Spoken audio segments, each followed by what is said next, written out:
The unforgiving sun beat down on the Oregon Trail as Emma Vance struggled with all her might against the mud that held her oxen captive.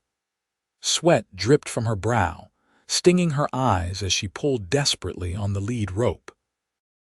The wagon train had moved on hours ago, promising to make camp at the river bend and wait for her to catch up, but with each passing minute, Emma's situation grew more desperate. The oxen, her only means of continuing the journey west, were sinking deeper into the muddy pit. "Come on," she pleaded, her voice cracking with exhaustion. "Please move." Her slender arms strained against the weight, boots slipping in the mud as she tried to find leverage. Emma didn't hear the approaching hoofbeats over her own labored breathing and the distressed lowing of the oxen. It wasn't until a shadow fell across her that she realized she was no longer alone. "Madam, you're going to pull your arms clean out of their sockets that way." She whirled around, nearly losing her footing, to find a tall man astride a chestnut stallion. The stranger dismounted in one fluid motion, his spurs jingling as his boots hit the ground. His face was partially hidden beneath a wide-brimmed hat, but she could see the concern in his eyes as he assessed her predicament. "I can manage," Emma said, though the trembling in her arms betrayed her. The man, a cowboy by the look of his worn leather chaps and dusty attire, shook his head. "No disrespect intended, but these beasts weigh over 1,000 pounds each. Let me handle it. You rest." Something in his tone, not condescending but genuinely concerned, made Emma release the rope. She stepped back, suddenly aware of how utterly exhausted she was. 3 hours she'd been fighting this battle alone.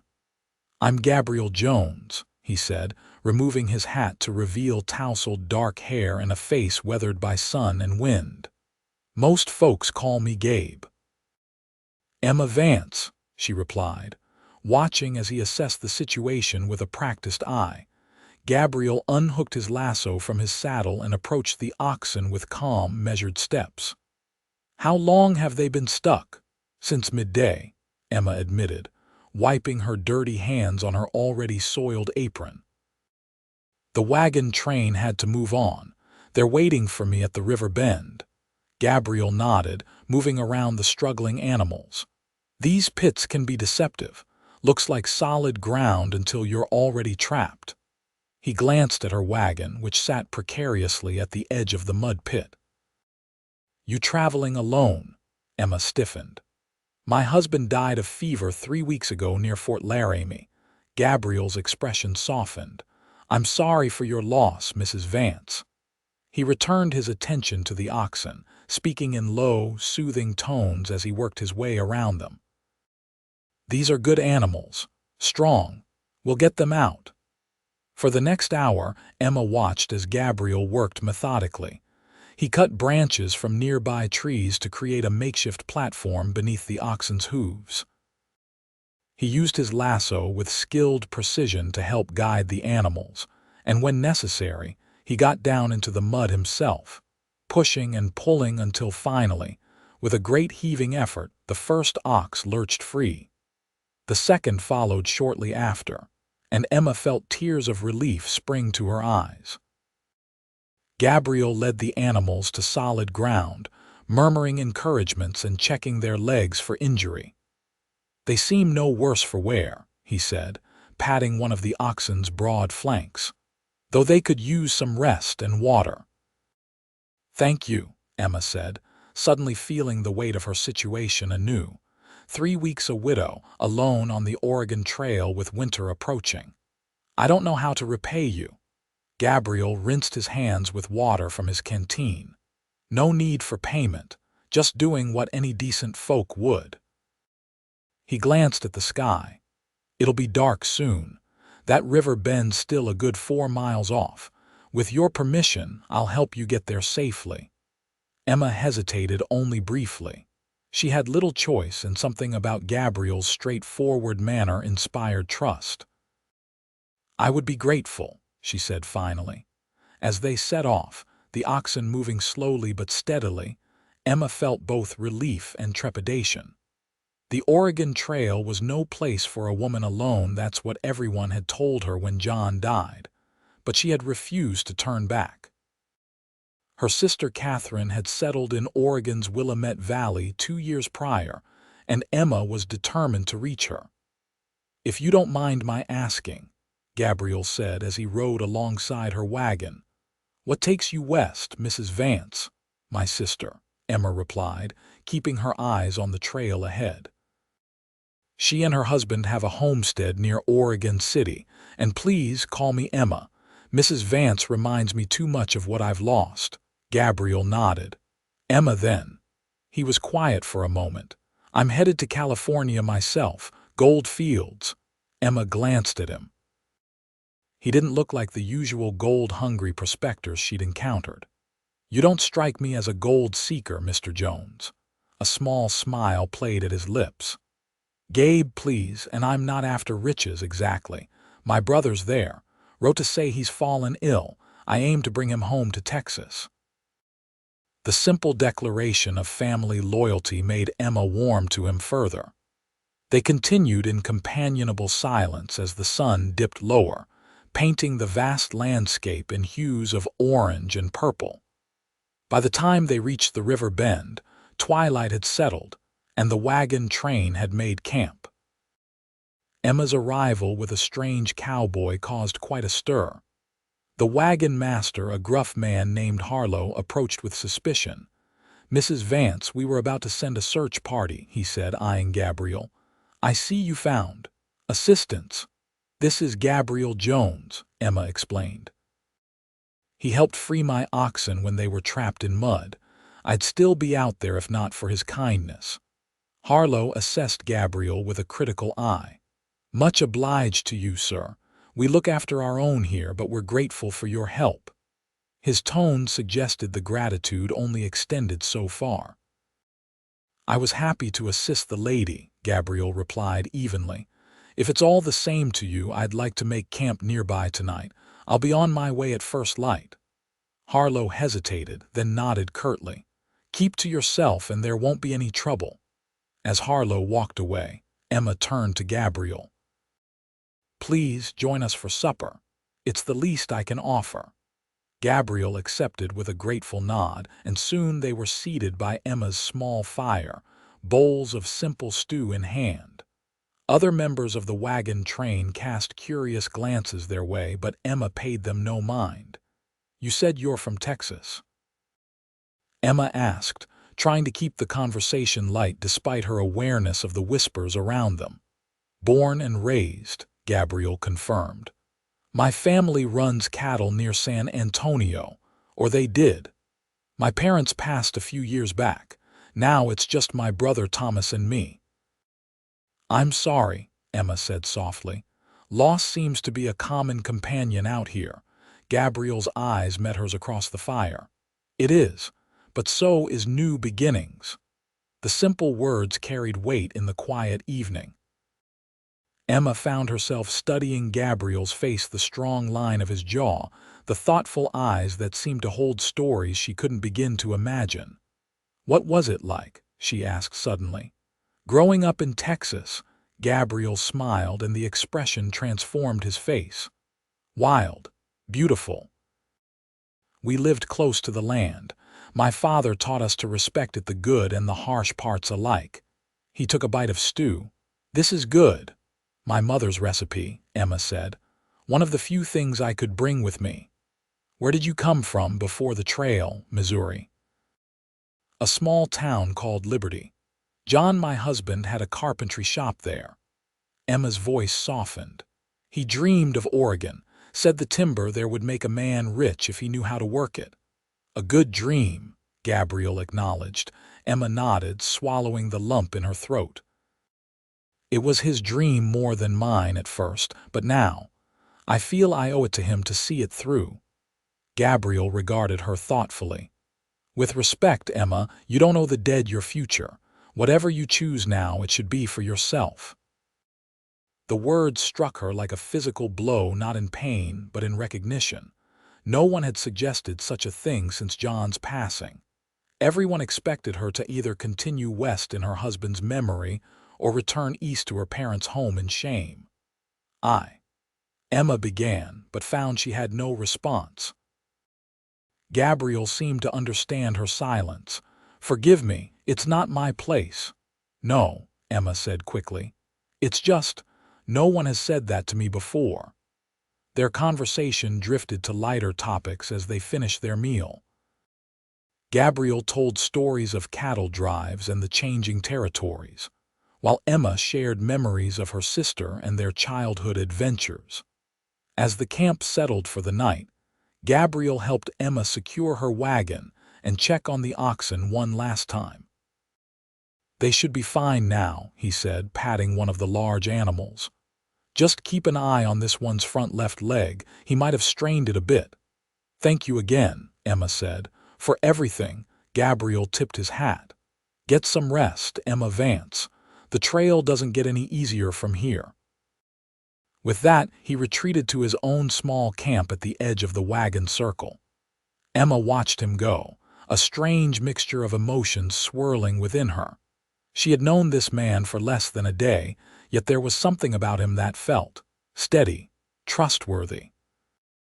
As she climbed into her wagon and settled beneath her quilts, Emma found herself wondering about Gabriel's journey and whether their paths might cross again before he turned south toward California. Morning came with a heavy mist rising from the river. Emma woke before dawn, a habit formed over months on the trail.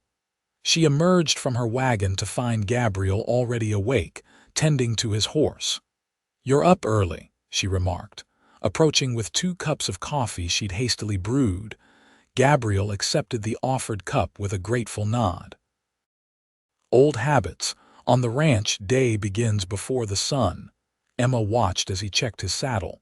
"You're leaving then?" "That was the plan," he said, meeting her eyes. "The wagon master made it clear I'm not entirely welcome." "Harlow's cautious with strangers," Emma admitted. "We've had trouble on the trail, thieves mostly." Gabriel took a sip of his coffee. "Smart to be cautious, but I've no intention of bringing harm to anyone here." "I know that," Emma said quickly, surprising herself with her certainty. She hesitated, then added, "Which way are you headed today?" "South and west," Gabriel replied. "There's a pass through these hills that leads toward the California Trail." Emma nodded, feeling an unexpected disappointment. "Well, I wish you safe travels then, and I hope you find your brother in good health." Gabriel studied her face for a moment. "The wagon train moves slowly. I could ride alongside for a day or two, make sure those oxen are recovering properly." Emma felt a smile tug at her lips. Harlow might not approve. "I wasn't asking Harlow," Gabriel said, a glint in his eye. Before Emma could respond, commotion erupted from the far side of camp. Shouts and the frightened whinnying of horses drew their attention. "Raiders!" Someone yelled, and the camp exploded into activity. Gabriel's hand went instantly to the revolver at his hip. "Get behind your wagon," he told Emma, his voice calm but commanding. Emma hesitated. "My rifle, get it," Gabriel said, already moving toward the disturbance. "But stay low." Heart pounding, Emma retrieved her husband's rifle from the wagon. She had fired it only a handful of times, but John had insisted she learn the basics. From her position, she could see 3 riders circling the camp's edge, firing shots into the air and causing panic among the travelers. Gabriel had mounted his horse and was racing toward the commotion. Emma watched in fear and admiration as he intercepted one of the raiders, knocking the man from his horse with a powerful tackle. They tumbled to the ground, and for a terrifying moment, Emma lost sight of Gabriel in the dust. The wagon train's men had rallied by now, returning fire and driving the remaining raiders back. When the dust settled, Gabriel stood with his boot on the chest of one of the attackers, his revolver aimed steadily at the man's head. Harlow and 2 other men approached, rifles raised. "We'll take him from here," Harlow said, eyeing Gabriel with new respect. The The captured raider was bound and placed under guard, while the others had fled into the hills. The camp buzzed with nervous energy as people assessed the damage. A few stolen supplies. One man with a bullet grazed to his arm, but thankfully no serious injuries. Emma found Gabriel by the river, washing a cut on his forearm. "You're hurt," she said, rushing to his side. "It's nothing," he assured her, though he didn't protest when she took his arm to examine the wound more closely. "This needs proper cleaning," she insisted, leading him back to her wagon where she kept her medical supplies. As she tended to his injury, she noticed Harlow approaching. The wagon master stopped before them, hat in hand. "Mr. Jones," he said gruffly. "Seems I misjudged you. That was quick thinking back there." Gabriel nodded, wincing slightly as Emma applied alcohol to his cut. "Just happened to be in the right place." "Well," Harlow continued, "the council's agreed. We'd welcome you to travel with us as far as you're going. Extra gun would be appreciated, especially through the mountain passes ahead." Gabriel glanced at Emma, who kept her eyes focused on bandaging his arm, though she couldn't hide the small smile that tugged at her lips. "That's a generous offer," Gabriel said. "I believe I'll accept." Harlow nodded, satisfied, and walked away to continue organizing the camp's departure. "So," Emma said, finishing with the bandage, "it seems you'll be joining us after all." "It seems so," Gabriel agreed, his eyes meeting hers, "at least for a while." As the wagon train resumed its journey that morning, Emma found herself riding beside Gabriel, his presence providing a sense of security she hadn't felt since John's death.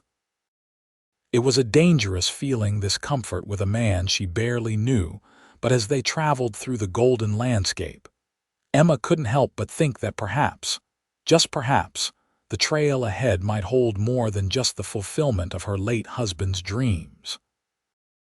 The days that followed settled into a rhythm. Gabriel rode scout alongside two other men from the wagon train, ranging ahead to check for dangers and suitable camping spots. Each evening, he would return to camp, and somehow always find his way to Emma's fire, where they would share a meal and conversation that stretched late into the night. Emma learned that Gabriel had fought briefly in the Mexican-American War before returning to his family's ranch. She learned about his skill with horses, his preference for the open country over crowded settlements, and his quiet dream of someday finding a place to call his own. In turn, she told him about growing up in Missouri, about her sister Catherine's letters describing the lush valleys of Oregon, and about John, their courtship, their 5 years of marriage, and the fever that had taken him so suddenly on the trail. "We never had children," she confided one evening, 3 weeks into their journey together. The wagon train had made camp in a sheltered valley, and a gentle rain pattered on the canvas cover above them. They sat beneath the wagon's protection, watching the raindrops create ripples in puddles. "John always said there would be time for that once we were settled in Oregon." Gabriel nodded, understanding in his eyes. "Life rarely follows the paths we lay out for it." "No," Emma agreed softly. "It doesn't." A comfortable silence fell between them, broken only by the steady rhythm of the rain and the distant sounds of the camp settling for the night. "What will you do?" Gabriel asked finally. "When you reach your sister's place?" Emma had asked herself this question countless times since John's death. "Begin again, I suppose. Catherine's husband has offered me a parcel of their land. I could sell it, use the money to start a small business in Oregon City." She paused. "Or I could try to work it myself." Gabriel raised an eyebrow. "Farming? Why not?" Emma challenged, a spark in her eyes. "Women work the land all across this country. I'm not afraid of hard work." A smile played at Gabriel's lips. "I don't doubt that for a second, Emma Vance." He hesitated, then added, "But it's a lonely life, working a homestead alone." The weight of his words hung in the air between them. Emma felt a flush creep into her cheeks, grateful for the dim light that hid it. Yes, she acknowledged. It would be. Their eyes met, and for a moment Emma felt as though the rest of the world had fallen away. There was just this man, with his kind eyes and steady presence, looking at her as if she were something precious and strong all at once. The moment was broken by Harlow's voice calling for Gabriel. "Jones, need you for the watch rotation." Gabriel stood reluctantly.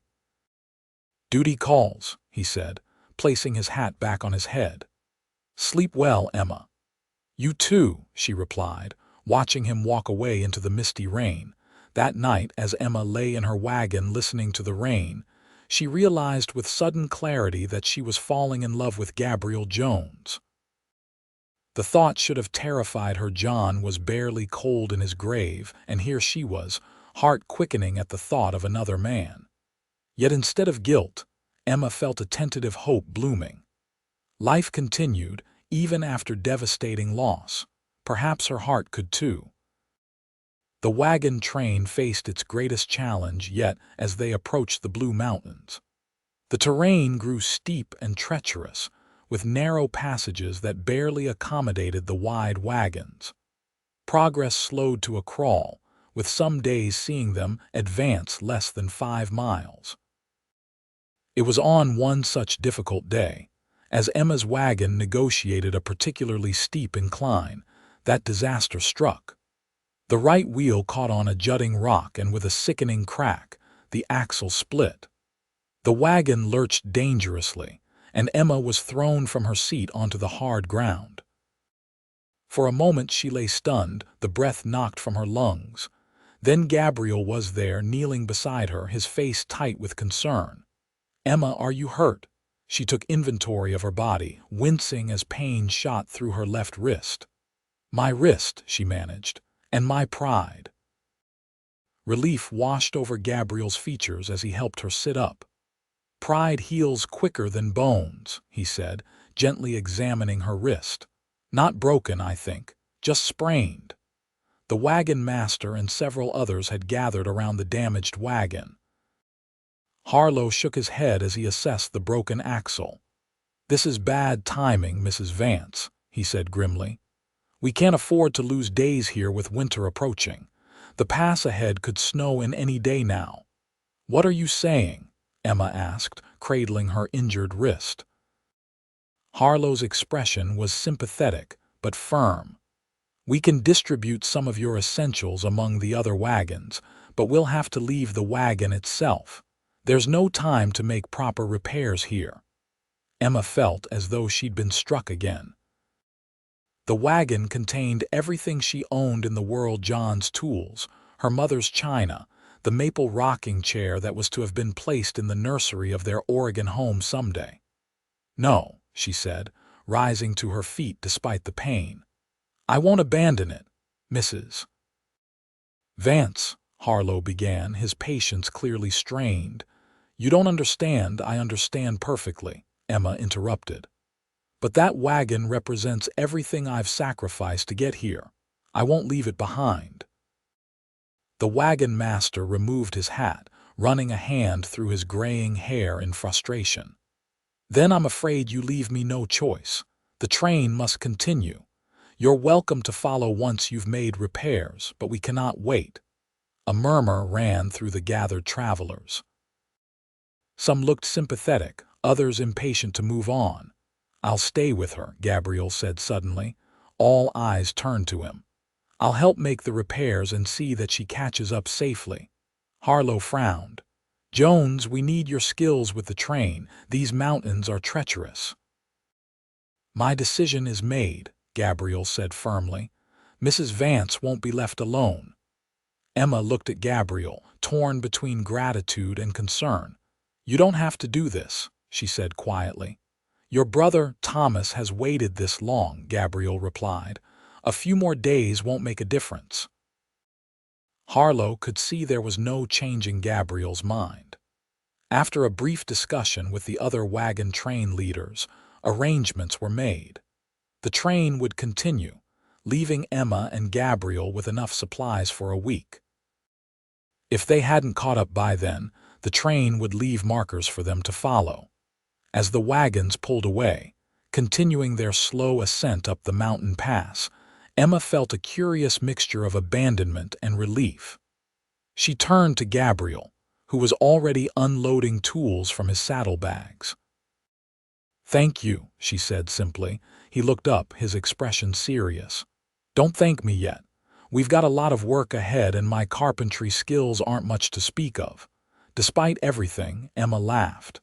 "Good thing John taught me a thing or two then."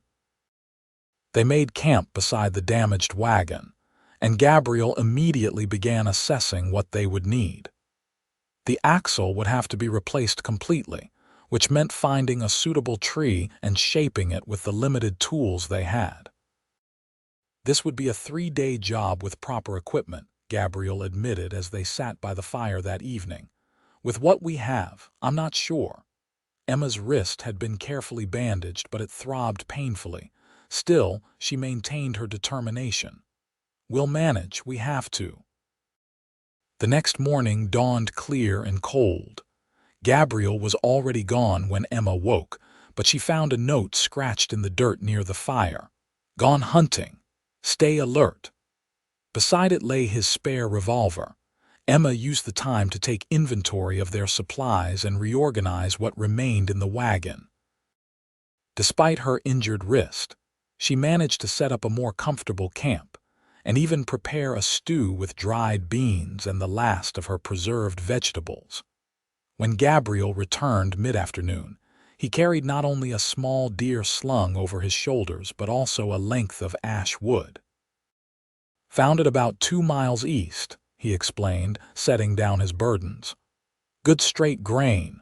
Should make a decent axle if we can shape it right." They worked together through the remainder of the day and well into the evening, Gabriel doing the heavy cutting while Emma, despite her injury, helped where she could holding tools, measuring twice before each cut, and keeping the fire built up to provide light. As darkness fell completely, they were forced to stop. Both were exhausted, filthy, and sore, but the replacement axle was beginning to take shape. Another full day of work, Gabriel estimated as they ate their simple dinner. "Maybe 2 to be safe." Emma nodded, flexing her sore wrist carefully. "The wagon train will be well ahead by then." "We'll catch up," Gabriel assured her. "Those mountains slow everyone down." Emma studied him across the fire. "Why did you really stay, Gabe? You barely know me." Gabriel was quiet for a long moment, poking at the fire with a stick. When he finally spoke, his voice was low. "I know enough." "What does that mean?" He met her eyes. "I know you're brave, determined, loyal to a fault maybe." A small smile touched his lips. "I know you make the best biscuits I've tasted since my mother's and that you talk in your sleep sometimes." Emma blushed. "I do not." "You do," Gabriel insisted, his smile widening. "Nothing scandalous, just little mumbles, usually about checking the oxen or making sure the canvas is secure." Emma laughed despite herself. "You still haven't answered my question." Gabriel's expression grew serious again. "I stayed because I couldn't bear the thought of leaving you alone out here. Because in 3 weeks of traveling together I've come to care for you, Emma Vance, more than I should, perhaps." The confession hung in the air between them, honest and vulnerable. Emma felt her heart race, a mixture of fear and something sweeter making it difficult to breathe. "I'm still in mourning," she said softly. "I know. It wouldn't be proper. I know that too." Emma twisted her hands in her lap. "And you're bound for California while I'm headed to Oregon." Gabriel nodded slowly. "All true." They sat in silence, the crackling fire and distant howl of a coyote the only sounds in the vast wilderness around them. "I care for you too," Emma finally whispered, the words so quiet they were almost lost in the night. "And that terrifies me." Gabriel didn't move to touch her, respecting the invisible boundary between them. "We don't need to name it or decide anything now." Let's just get this wagon fixed and catch up to the train. The rest can wait." Emma nodded, grateful for his understanding. Yet as she retired to her bedroll that night, she couldn't help but feel that something fundamental had shifted between them. Words had been spoken that couldn't be taken back, feelings acknowledged that would continue to grow whether they acted on them or not. The work continued at dawn.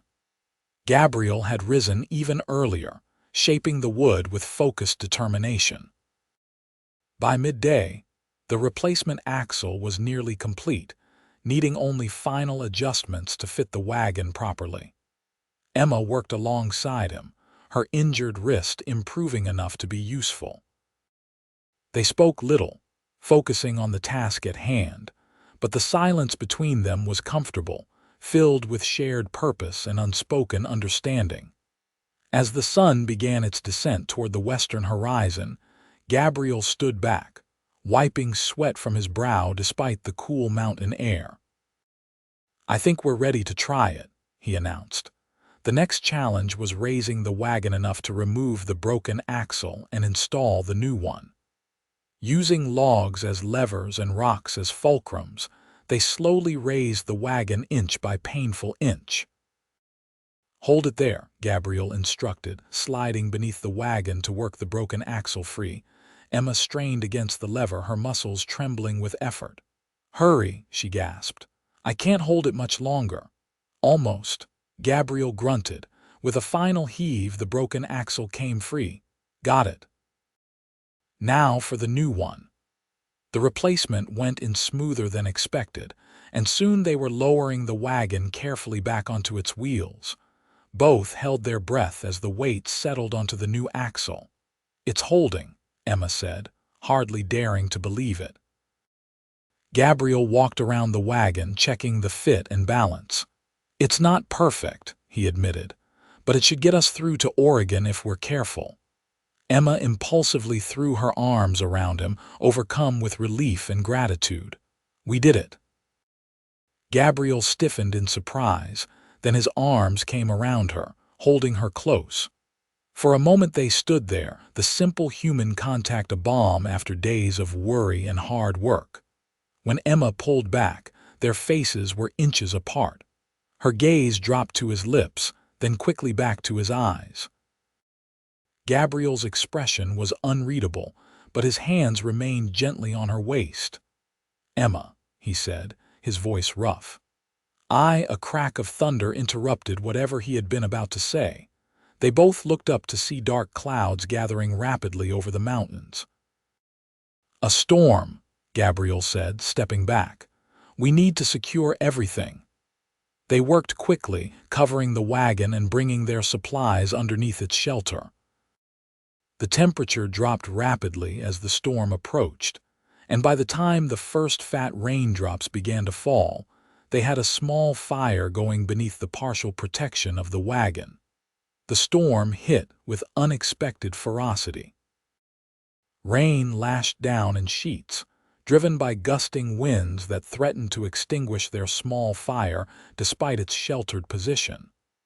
Lightning split the sky, followed by booming thunder that seemed to shake the very ground. Emma and Gabriel huddled close together, watching with growing concern as water began to flow in rivulets down the sloping ground where they had camped. "We should have made for higher ground," Gabriel said grimly, watching the water level rise. "Could we move now?" Emma asked, raising her voice to be heard over the storm. Gabriel shook his head. "Too dangerous in this lightning. And the oxen are too spooked. We'll have to wait it out and hope." His words were cut off by a tremendous cracking sound from somewhere up the mountain. They both froze, listening as the noise grew a roar that rose above even the storm's fury. "Landslide," Gabriel said, his face pale in the firelight. "Emma, we need to move." Now they abandoned their shelter, Gabriel pulling Emma by the hand as they raced toward the oxen. The animals sensed the danger, straining against their tethers in panic. "Get them hitched to the wagon," Gabriel shouted over the din. "I'll grab what supplies I can." Emma worked frantically, her injured wrist forgotten as adrenaline coursed through her veins. The oxen resisted, rolling their eyes in terror as the roaring grew louder. Gabriel returned, arms full of their most essential supplies. "Leave the rest," he commanded, tossing the items into the wagon. "We need to move downslope away from the slide path." With the oxen finally hitched, Gabriel helped Emma onto the seat, then swung up beside her. He took the reins from her hands and snapped them hard, urging the frightened animals forward. The wagon lurched into motion just as the first wave of mud and rocks came into view, a dark, roiling mass moving down the mountainside with terrifying speed. "Go, go," Emma cried, though her voice was lost in the storm. Gabriel guided the oxen with expert precision, finding a path through the trees that led them away from the direct path of the slide. The wagon bounced violently over the rough terrain, the new axle groaning under the strain. For several heart-stopping minutes, they raced the destruction that pursued them. Rain lashed their faces, nearly blinding them, but Gabriel kept the oxen moving forward through sheer force of will. Finally, the roaring began to fade behind them. Gabriel guided the team onto a small rise, turning to look back at what they had escaped. The landslide had carved a path of destruction down the mountainside, taking trees, rocks, and earth with it. Their former campsite was completely obliterated. "My God," Emma whispered, the full impact of their narrow escape hitting her. "If you hadn't heard it coming." Gabriel's hand found hers, squeezing tightly. "But I did. We're safe." They found shelter in a small cave formed by an overhanging rock formation. After securing the oxen in the most protected spot they could find, they huddled together in the cave's entrance, watching as the storm continued to rage. "All that work on the axle," Emma said, attempting a weak joke. "And we didn't even test it properly before putting it through that." Gabriel let out a surprised laugh.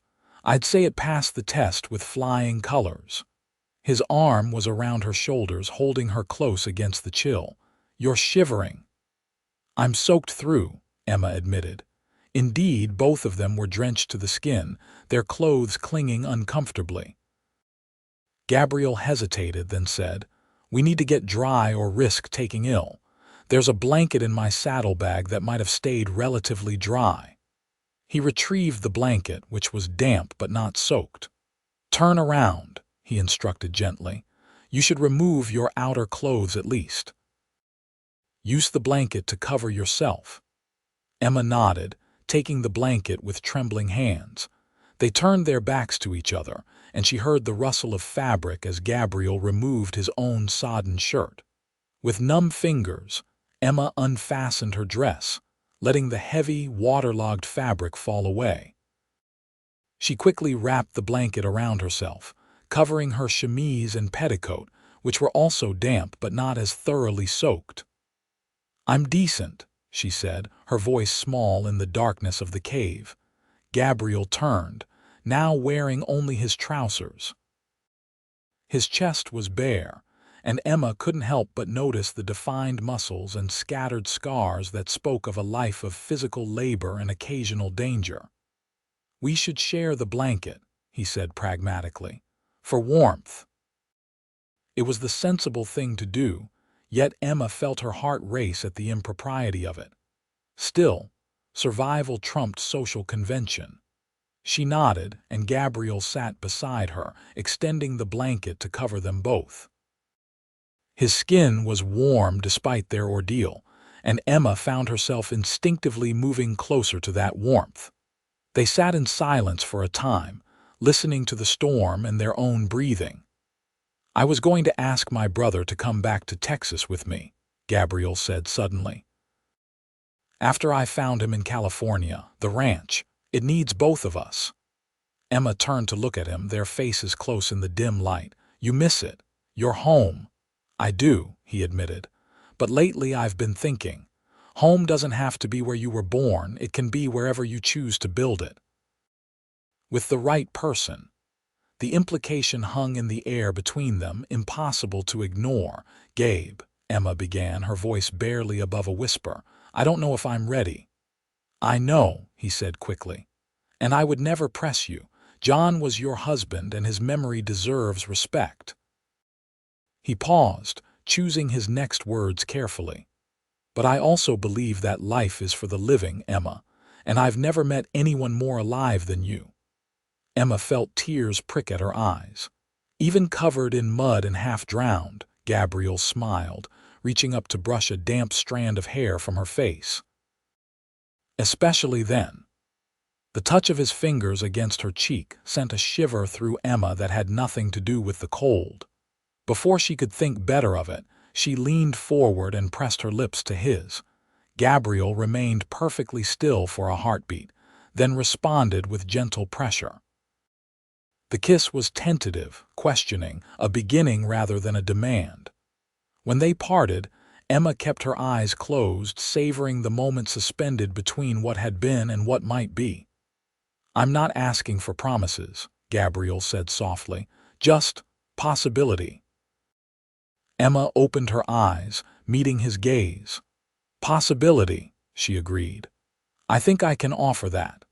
They spent the night huddled together beneath the shared blanket, taking comfort in each other's presence while the storm gradually spent its fury. By morning, the rain had stopped, though the sky remained heavy with clouds. Their clothes had dried enough to be wearable, and after a quick breakfast of jerky and hardtack, all that had survived their hasty departure, they prepared to continue their journey. The wagon train was now at least 2 days ahead, possibly more given the delay caused by the storm. The trail was muddy and treacherous, the ground still saturated from the heavy rainfall. "We'll need to be careful," Gabriel cautioned as they hitched the oxen. "That new axle is holding for now, but one bad jolt could change that." Emma nodded, surveying the changed landscape.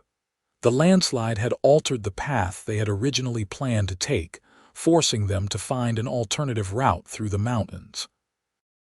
They set off slowly, Gabriel walking beside the oxen to guide them while Emma drove the wagon. The going was difficult, each mile a victory against the muddy terrain.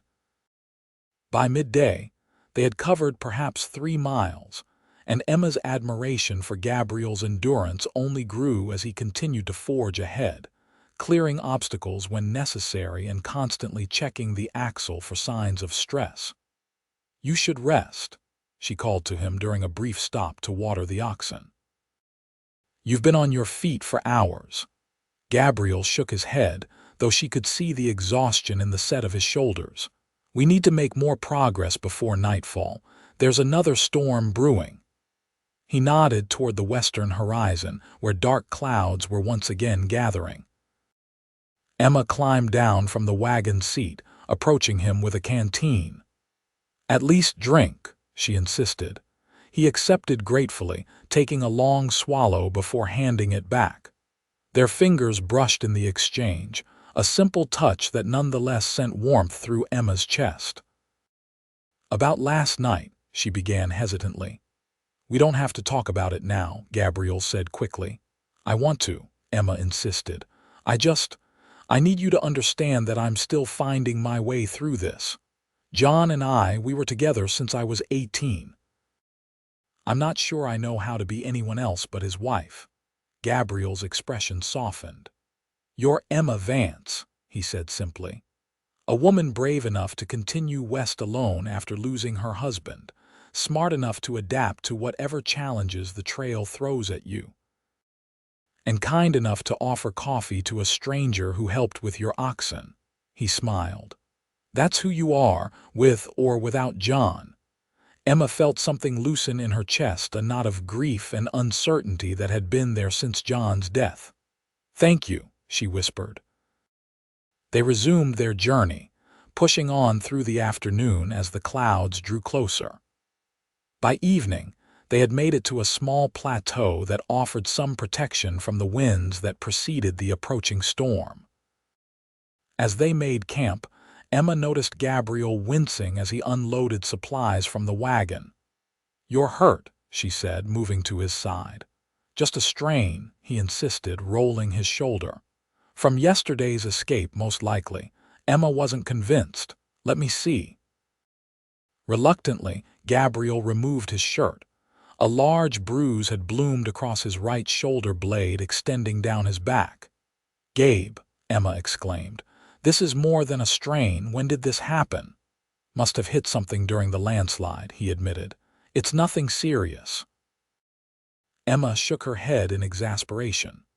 "Sit," she commanded, pointing to a fallen log they'd dragged near the fire. "I have some arnica salve in my medical supplies." Gabriel obeyed, watching with a mixture of amusement and appreciation as Emma rummaged through her belongings. She returned with a small jar and sat behind him on the log, unscrewing the lid. "This might be cold," she warned before applying the salve to his bruised skin. Gabriel tensed at the initial contact, then gradually relaxed as Emma worked the ointment into the injured area. Her touch was gentle but confident, and he found himself closing his eyes, surrendering to her care.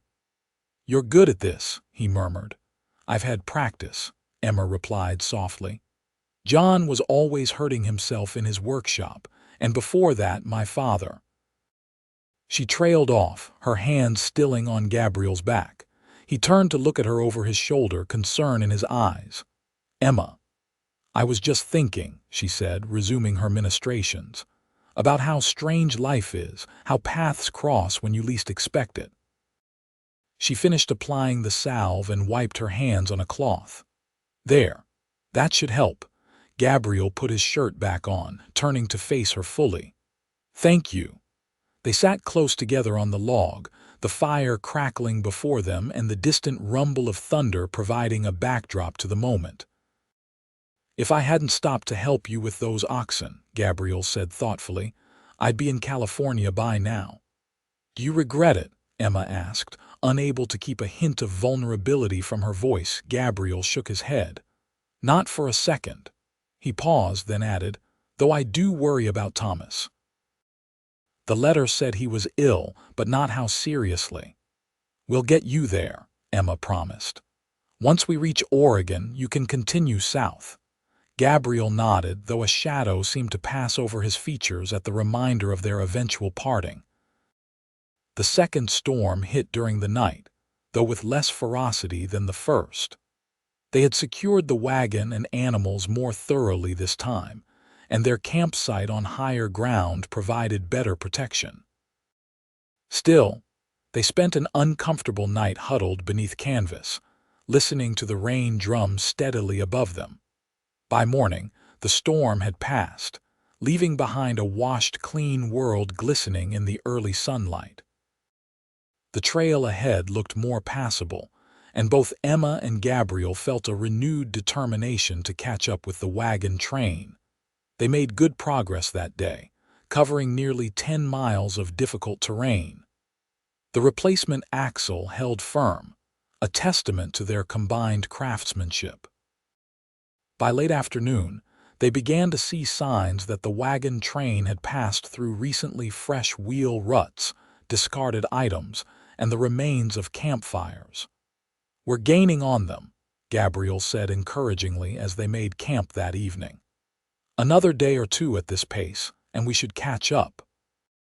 Emma nodded, but she found herself strangely reluctant at the prospect. These days alone with Gabriel, despite their challenges, had created a private world where they could simply be themselves, not the grieving widow or the dutiful brother, but just Emma and Gabe, discovering each other one conversation, one shared task, one tender glance at a time. "What happens when we catch up?" she asked, voicing the question that had been on her mind. Gabriel looked up from the fire he was building. "We continue to Oregon," he said simply. "Together." And then Gabriel set down the sticks he was arranging and moved to sit beside her on the fallen log they'd dragged near the fire pit. "And then I have a decision to make, as do you." Emma looked down at her hands. I've been thinking about what you said, about home being wherever you choose to build it.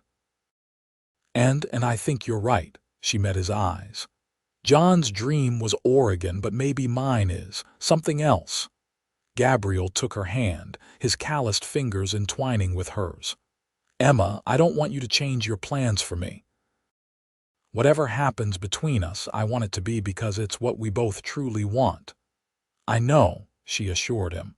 That's why I need to reach Oregon, to see my sister, to understand what possibilities exist there. She squeezed his hand. But I also need you to know that I'm open to other possibilities now, ones I couldn't have imagined 3 weeks ago. Gabriel lifted their joined hands, pressing a gentle kiss to her knuckles. That's all I ask. The next morning dawned clear and cold, with frost glittering on the ground and their breath visible in the crisp air. Winter was approaching faster in these high elevations, adding urgency to their journey. They set off early, making the most of the improved conditions. By mid-morning, they had covered several miles and were approaching a narrow pass between two towering rock formations. This must be Bear Pass, Gabriel said, consulting the crude map Harlow had left them. The wagon train would have come through here. As they entered the pass, Emma felt a growing unease. The high walls on either side created deep shadows, and the narrowness of the path made it impossible to see what lay ahead around each bend. Gabriel sensed her discomfort. "Stay alert," he cautioned, his hand resting on the revolver at his hip. This would be a perfect spot for an ambush. No sooner had he spoken than a shot rang out, echoing deafeningly against the rock walls.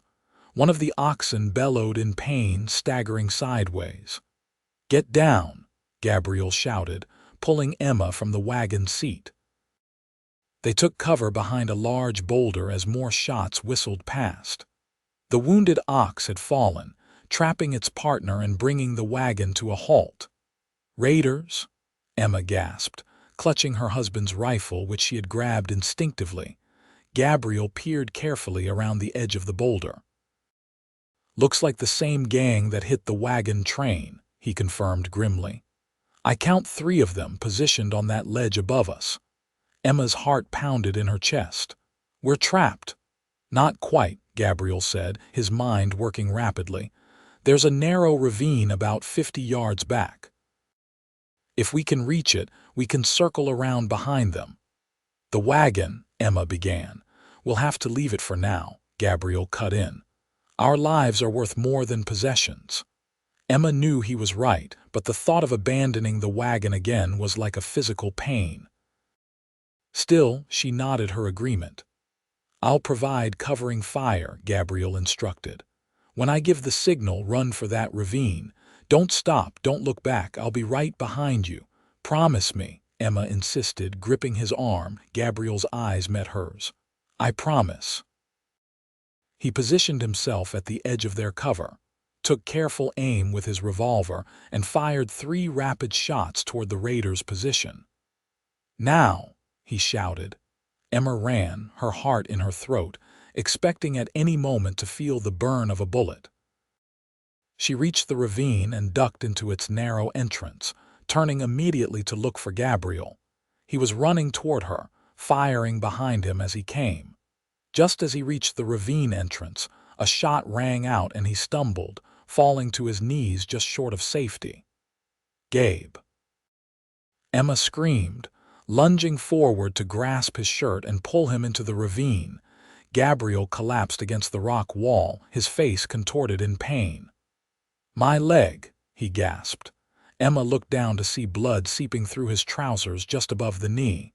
"You've been shot." Working quickly, she tore a strip from her petticoat and bound the wound tightly to slow the bleeding. The bullet appeared to have passed through the flesh without hitting bone, but the injury was serious enough to prevent Gabriel from walking unaided. "We need to keep moving," he said through gritted teeth. "They'll be coming after us." Emma helped him to his feet, supporting his weight against her side. They moved deeper into the ravine, which gradually widened into a small canyon. There, Gabriel pointed to a cluster of large boulders. We can defend that position if necessary. They made their way to the boulders, and Emma helped Gabriel sit with his back against the largest rock. She checked his wound again, relieved to see that the bleeding had slowed, though he was clearly in considerable pain. "You should go," Gabriel said suddenly. "Follow the canyon. It should lead back to the main trail eventually." Emma stared at him in disbelief. "I'm not leaving you. Emma, be reasonable. You can move faster without me, get help from the wagon train." "No," she said firmly. "We stay together." Before Gabriel could argue further, they heard voices echoing from the ravine entrance. The raiders had found their trail. Emma positioned herself beside Gabriel, rifle ready. "How many shots do you have left?" she whispered. "2 in the revolver," Gabriel replied. "And whatever's in my saddlebag, which is still on my horse by the wagon." Emma checked her rifle. "I have 5 shots here. Make them count." They waited in tense silence as the voices grew closer. Emma's hands were steady on the rifle, her fear replaced by a cold determination to protect Gabriel as he had protected her. When the first raider appeared around a bend in the canyon, Emma fired without hesitation. The man fell with a cry, and his companions quickly took cover. "Good shot," Gabriel murmured, sounding both impressed and concerned. "John insisted I learn," Emma said, her eyes never leaving the spot where the raiders had disappeared from view. "Said a woman alone on the frontier needed to defend herself." "Wise man," Gabriel commented. A tense standoff ensued, with occasional shots fired from both sides. Emma and Gabriel conserved their ammunition, firing only when they had a clear target. They managed to wound another raider, but the third remained elusive, pinning them down with well-placed shots. As the sun began to sink toward the western horizon, Emma realized they faced a new danger. "Night's coming," she whispered, "and it's getting colder." Gabriel nodded grimly. He had grown pale from blood loss, though he refused to acknowledge his weakening condition. "We need to end this before dark." Just as he spoke, they heard a new sound echoing through the canyon hoofbeats, approaching rapidly from the direction of the main trail. More raiders. Emma wondered aloud, tightening her grip on the rifle. Gabriel shook his head. "Too many horses." The raider who had been keeping them pinned down must have heard it too. They saw him break from cover, running back toward the ravine entrance. Emma fired, but missed in her haste. The hoofbeats grew louder, accompanied now by shouts. Then, to their astonishment, they heard a familiar voice bellowing through the canyon. "Jones, Mrs. Vance, you out there?" "Harlow," Emma cried, hardly daring to believe it. "We're here by the boulders." Moments later, Harlow appeared, riding at the head of a group of armed men from the wagon train. They quickly secured the wounded raiders and came to where Emma and Gabriel had taken shelter. "Thank God," Harlow said, dismounting. "When we found your abandoned wagon and the dead ox, we feared the worst." "How did you know to come back for us?" Gabriel asked weakly. Harlow knelt beside him, examining the leg wound with a frown. "We reached the valley beyond the pass yesterday. Good grazing land, so we decided to rest the animals for a day. When you didn't show up by noon, I sent scouts back to look for you." He stood, gesturing to his men. "We need to get him to camp. The women can tend to that leg properly." As they carefully lifted Gabriel onto one of the horses, Emma remained by his side, her hand never leaving his. "The wagon," she asked Harlow. "Can it be salvaged?" The wagon master nodded. "It's in better shape than you might think. Lost 1 ox, of course, but the wagon itself is intact. We'll send men back for it tomorrow." Relief washed over Emma. Against all odds, they had survived, and her connection to her past and future remained intact. The journey back to the wagon train's camp was slow and painful for Gabriel, but Emma's constant presence provided comfort. By the time they arrived, night had fallen, and the camp was ablaze with welcoming fires. Gabriel was taken immediately to the medical wagon, where the train's most experienced healer, a former Army surgeon's wife named Mrs. Patterson, examined his wound. "Clean through the flesh," she pronounced after a thorough examination. "No bone damage, thank the Lord, but he's lost blood, and there's risk of infection." She set about cleaning and properly bandaging the wound while Emma hovered anxiously nearby. "Will he recover fully?" she asked. Mrs. Patterson nodded. "With proper rest and care, yes, but he won't be walking normally for at least a few weeks." The news both relieved and troubled Emma. Gabriel's journey to California would be delayed significantly, which meant more time with him, but also more worry for his brother. When Mrs. Patterson had finished her work, she left Emma alone with Gabriel, who had been given laudanum for the pain and was drifting in and out of consciousness. "Emma," he murmured, reaching for her hand. "The wagon." "It's fine," she assured him, squeezing his fingers. "Everything's fine. You just need to rest and heal." His eyes, clouded with pain and medication, focused on her face. "Don't leave." "I won't," she promised, settling onto a stool beside his cot. "I'll be right here."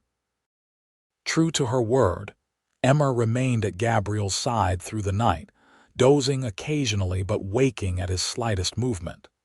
By morning, his fever had risen, and Mrs. Patterson's expression grew concerned as she changed the bandages. "Infection's setting in," she said grimly. "We need to draw it out." What followed was a harrowing day of poultices, herbal infusions, and cool compresses as they fought to bring Gabriel's fever down. Emma worked tirelessly alongside Mrs. Patterson, following every instruction with precision and care.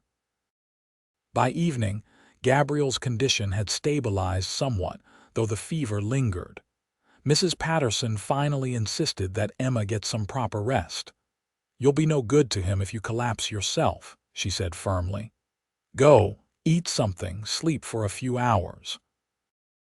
I'll send for you if there's any change." Reluctantly, Emma returned to her own wagon, which had been retrieved as promised and now sat in its usual place in the wagon circle. She ate mechanically, barely tasting the stew someone had kindly prepared for her, then fell into an exhausted sleep. She woke to the gray light of dawn and the sound of activity in the camp. For a moment she was disoriented, then memory flooded back and she scrambled from her wagon, hurrying to check on Gabriel. She found him awake, his fever broken, though he looked pale and weak against the white pillowcase. "There she is," he said, his voice raspy but clear. "My guardian angel." Emma felt tears spring to her eyes as she took the seat beside his cot. "How are you feeling?" "Like I've been kicked by a particularly angry mule," Gabriel admitted with a weak smile. "But Mrs. Patterson says I'm past the worst of it." Emma took his hand, overwhelmed with relief. "You scared me." "I'm sorry," he said softly. "Seems I've complicated your journey considerably." "Our journey," Emma corrected him. Harlow visited later that morning to discuss their situation. The wagon train needed to continue west before weather closed the final mountain passes, but Gabriel was in no condition to travel for at least a week. "There's a small settlement about 2 days from here," Harlow explained. "Fort Wilson. It's not much more than a trading post with a few cabins, but they have a doctor of sorts. We could take you there, leave you to recover properly before continuing on." "What about Emma's sister?" Gabriel asked. "She's expecting her in Oregon City before winter." Emma squeezed his hand. "Catherine will understand if I'm delayed." "There's another option," Harlow said slowly. "Mrs. Patterson and her husband have offered to stay behind with you both at Fort Wilson. Once Gabriel is fit to travel, they would accompany you the rest of the way to Oregon City." He paused. "It would mean a separate journey, slower than the main train, but you wouldn't be alone." Emma looked at Gabriel, seeing the question in his eyes. "What about your brother in California?" she asked quietly. Gabriel's expression was troubled. "I can't travel that far in this condition, not before winter sets in. I'll have to write to him from Fort Wilson, explain the delay." The decision was made. 2 days later, as the main wagon train prepared to depart, a smaller group remained behind Emma, Gabriel transported carefully in the back of Emma's wagon. The Pattersons, and 2 young men who had volunteered to provide additional security for the journey to Fort Wilson. As Emma watched the wagon train disappear over the horizon, she felt a curious mixture of anxiety and peace. The path ahead was uncertain, yet somehow, standing beside Gabriel's wagon, she felt more sure of her direction than she had in months. Fort Wilson proved to be exactly as Harlow had described it, little more than a trading post surrounded by a handful of cabins and a crude stockade. But it offered safety, supplies, and most importantly, rest. The fort's doctor, a grizzled former Army medic named Dr. Wells, confirmed Mrs. Patterson's assessment of Gabriel's wound and prescribed continued rest and gradual rehabilitation exercises once the healing had progressed further. Emma and the Pattersons secured a small cabin on the edge of the fort's grounds. It was a simple structure with 2 rooms. The Pattersons took one, while Emma made a comfortable space for Gabriel in the other, taking a pallet on the floor for herself. As October gave way to November, Gabriel's strength gradually returned. He progressed from being confined to bed, to sitting in a chair by the cabin's small window, to taking short walks with the aid of a crutch Dr. Wells had fashioned for him. Emma watched his progress with pride and growing affection. Their time together in the small cabin had created an intimacy beyond physical closeness. They talked for hours each day, sharing memories, hopes, and increasingly, dreams of a shared future. "I've been thinking," Gabriel said one evening as they sat before the cabin's fireplace. The Pattersons had gone to the trading post, leaving them alone. "About what happens next." Emma looked up from her mending. "And I wrote to Thomas, as you know, explained what happened." He shifted in his chair, still uncomfortable when sitting for long periods. "But I didn't tell him the whole truth." "What do you mean?" Gabriel met her eyes. "I didn't tell him that my plans have changed, that I'm not sure Texas is where I belong anymore." Emma set down her sewing, her heart quickening. "Where do you belong then?" "Wherever you are," Gabriel said simply. "If you'll have me." Emma's breath caught in her throat. "Gabe, I know it hasn't been that long since John," he continued hurriedly. "And I know you're still finding your way, but Emma, I love you. I think I have since that first day when you were so determined to free those oxen by yourself." Tears welled in Emma's eyes. "I love you too," she whispered. The words, once spoken, seemed to release something within her, a final tether to the past, making way for the future. "I've been afraid to admit it, even to myself. It felt disloyal somehow." Gabriel rose from his chair, moving slowly to kneel before her despite the pain it clearly caused him. "I would never ask you to forget John," he said earnestly. "He'll always be part of who you are. But I'm asking if there's room in your heart for a new beginning, with me." Emma reached out to touch his face, tracing the features that had become so dear to her. "There is," she affirmed. "More than room, there's a certainty I never expected to feel again." Gabriel took her hand, pressing a kiss to her palm. "Then marry me, Emma Vance. Not today, not tomorrow, but when you're ready, when we reach Oregon or after we've seen your sister or whenever feels right to you." Emma's smile bloomed through her tears. "Yes," she said. "Yes, I'll marry you, Gabriel Jones." He rose, pulling her gently to her feet and into his arms. Their kiss held all the promise of the future they would build together, tender yet passionate, a covenant between two souls who had found each other against all odds. Winter settled fully upon Fort Wilson, bringing snow that transformed the rugged landscape into a pristine wonderland. Travel to Oregon City was now impossible until spring, so Emma, Gabriel, and the Pattersons settled in for a long winter at the fort. Gabriel continued to heal, gradually discarding his crutch and walking with only a slight limp that Dr. Wells assured him would likely disappear with time. Emma found work assisting Mrs. Wilson, the trading post owner's wife, with various tasks, while Gabriel's knowledge of horses made him valuable to the fort's small stable.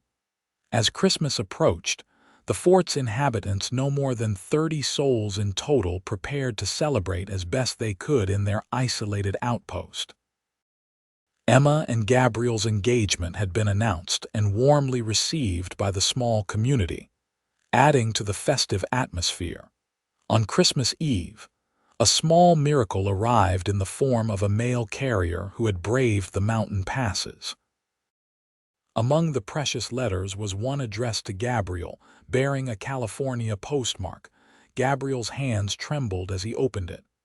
"It's from Thomas," he said, scanning the contents quickly. His expression shifted from concern to relief, then to something like wonder. "He's well," he announced. The illness mentioned in his previous letter was brief, and he recovered fully. "That's wonderful news," Emma said, squeezing his arm. "There's more," Gabriel continued, reading further. "He's coming to Oregon in the spring. Says he's had enough of the gold fields, too many desperate men, too little actual gold. He wants to try his hand at ranching in the new territory." Gabriel looked up, his eyes bright with emotion. "He asks if I'd consider joining him in this venture rather than returning to Texas." Emma felt joy bubble up within her. "It seems the decision about our future just became clearer." Gabriel nodded, pulling her into an embrace. "A cattle ranch in Oregon, with Thomas nearby, and you by my side. It sounds like heaven to me." "To me too," Emma whispered against his chest. The winter passed in a blur of simple pleasures and quiet preparations. Emma sewed a wedding dress from fabric purchased at the trading post, while Gabriel crafted a pair of simple gold bands with the help of a trapper who had once been a silversmith. Letters arrived from Catherine, expressing delight at Emma's news and assuring her that whenever they arrived in spring, they would be welcomed with open arms. The parcel of land John had arranged to purchase was indeed waiting for Emma, adjacent to Catherine's property, but now it would become the foundation for a different dream than originally planned.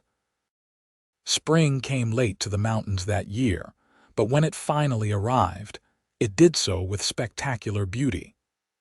Wildflowers carpeted the meadows surrounding Fort Wilson, and the streams ran full and clear with snowmelt.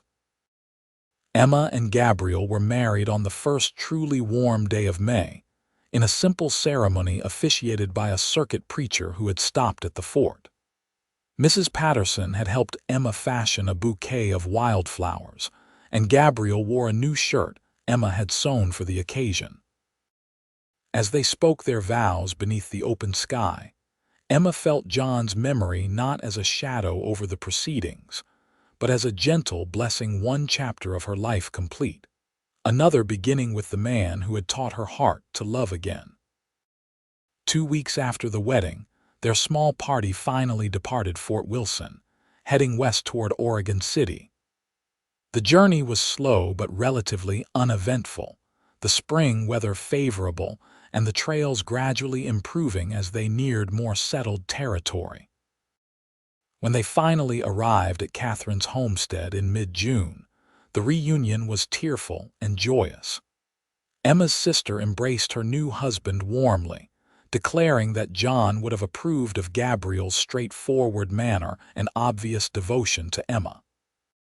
Thomas Jones arrived a week later, a younger version of Gabriel, with the same steady presence, but a more quick-to-smile nature. He took to Emma immediately, teasing his brother about his good fortune in finding such a capable and beautiful wife. Together, the four of them surveyed the land that would become the Jones Ranch. It was good country rolling hills with lush grass, a clear creek running through the property, and timber enough for building and winter fuel. "It will take work," Gabriel acknowledged as they stood on a rise overlooking their future home. "Years of it." Emma slipped her hand into his, remembering a muddy trail and stranded oxen, a cowboy's voice saying, "Let me handle it, you rest." She smiled up at her husband, her heart full of love and certainty. "Then we'd best get started," she said. "Together,